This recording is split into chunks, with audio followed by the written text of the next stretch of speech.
Tak perlu senjata, Cina diprediksi hancur dengan sendirinya karena korupsi dan masalah ekonomi.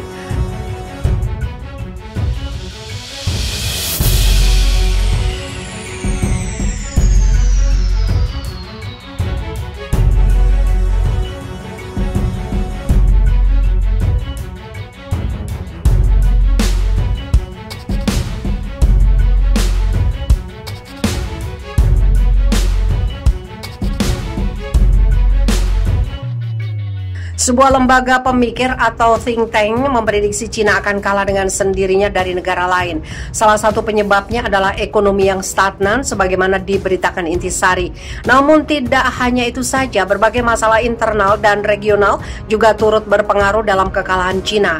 Padahal saat ini Tiongkok dikenal sebagai salah satu negara dengan pengaruh yang besar baik di bidang ekonomi atau militer. Mereka bahkan siap menghadapi pihak mana saja yang berani melawan jalannya. Cina memperkuat militernya untuk menghadapi Amerika Serikat maupun negara lain yang menentang klaimnya di Laut Cina Selatan. Di wilayah Lembah Galwan pun Cina dengan siaga tinggi siap hadapi tentara India.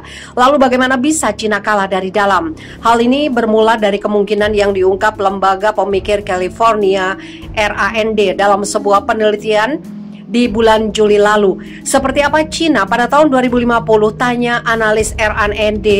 Jawabannya diberikan dengan menganalisis tren dalam pengelolaan politik dan masyarakat serta mempelajari strategi tingkat nasional dalam bidang diplomasi, ekonomi, sains, dan teknologi juga militer.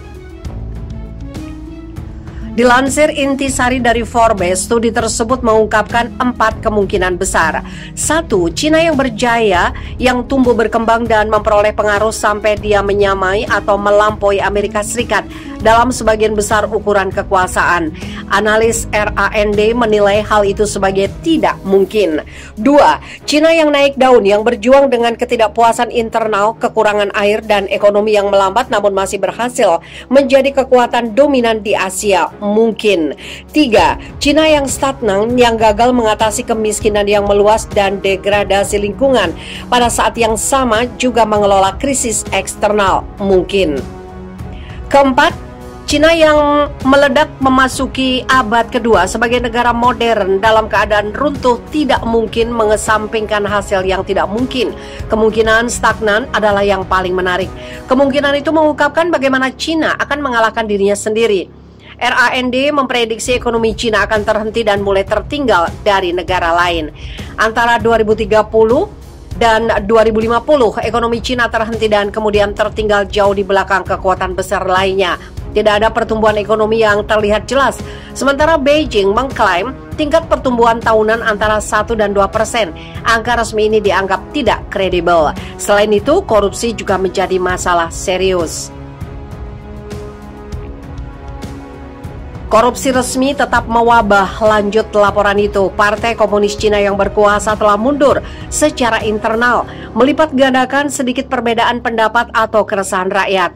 Partai Komunis diprediksi berhasil mempertahankan kontrol ketat atas etnis Han. Akan tetapi, provinsi terpencil dengan populasi minoritas yang besar telah mulai melawan pemerintahan yang represif. Xinjiang terbukti sangat merepotkan dan tahun 2039 menyaksikan gangguan serius dan meluas di Cina Barat jauh bertepatan dengan peringatan 30 tahun kerusuhan komunal di Urumqi. Hong Kong akan tetap menjadi sumber kerusuhan, terutama dalam hitungan mundur segera hingga Juli 2047 ketika status wilayah sebagai daerah otonom khusus berakhir. Mulai akhir 2030-an, ribuan penduduk terkaya Hong Kong termasuk banyak warga Republik Rakyat Cina terkemuka yang kebanyakan juga memegang paspor non-RRC meninggalkan kota, membawa serta modal mereka. Namun sebagian besar penduduk Hong Kong tidak bisa pergi. Mereka akan menargetkan kemarahan dan frustasi mereka di Beijing yang mereka salahkan atas kemerosotan ekonomi. Partai berjuang untuk mempertahankan kontrol internal. Hal itu memberikan kesempatan pada Taiwan untuk memaksa reunifikasi.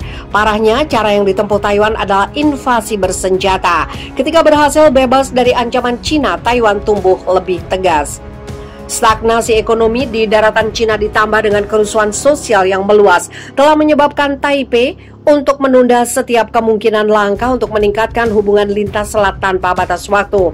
Korea Utara juga mengabaikan upaya Cina untuk mengelolanya.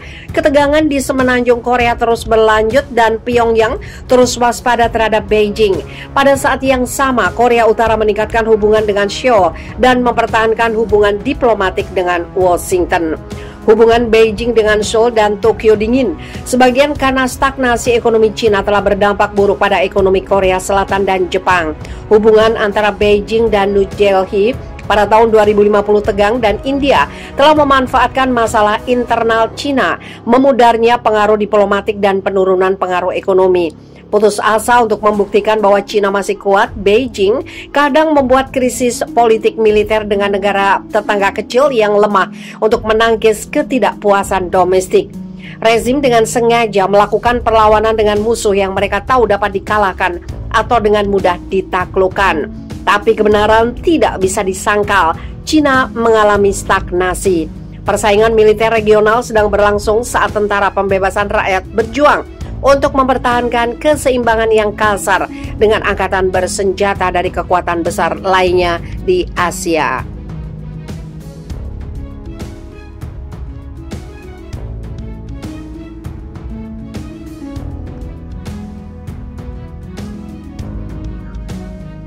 Topan Lupit melanda Guangdong, Cina Selatan.